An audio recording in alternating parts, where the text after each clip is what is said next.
Again, I'm Megan Williams with the Slidell National Weather Service, and we'll get into it. There's a couple of things to discuss.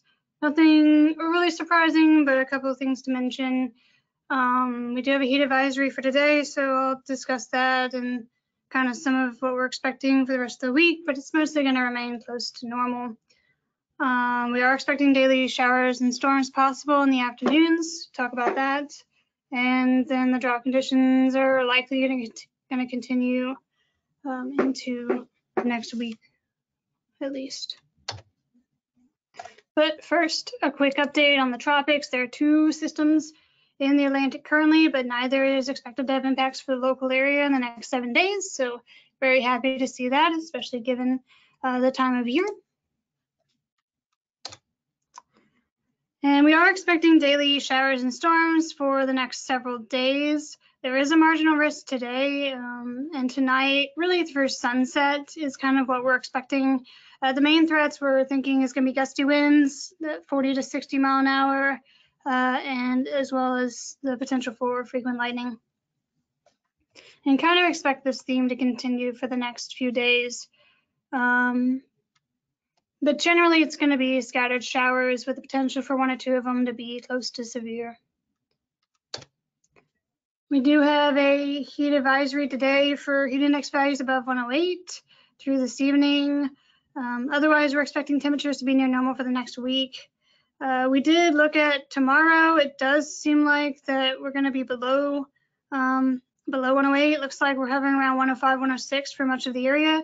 So we're currently not anticipating a heat advisory for tomorrow. However, it will still be pretty warm, and we do expect lower humidities tomorrow, around 35 to 40%, and there will be some gusty winds around 10 miles an hour in the afternoon. So we are a little bit concerned with the potential for a bit of an elevated fire weather risk.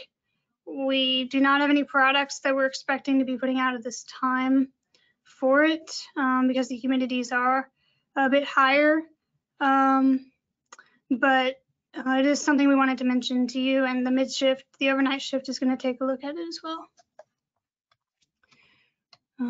We are, like I said, expecting rain, a little bit of rain every day, but overall for the week, looks like generally a ½ inch to an inch, maybe some locally higher amounts. So it's going to help some, but not appreciably. And we're currently in this D4 drought condition. And so given that we're not expecting overly much rainfall, likely this is going to continue through the next week, at least. But in general, heat advisory today, likely not tomorrow at this time. So still looking at heat index values around 105, 106. It's going to be quite warm. And we do have some concerns about an increased risk for some fire weather conditions, favorable fire conditions, just for tomorrow. And then expect the potential for showers and storms, kind of closer to climatology, actually, daily in the afternoons for the next several days. But don't expect, large amounts from these. Generally less than an inch for the next week as a whole. And then just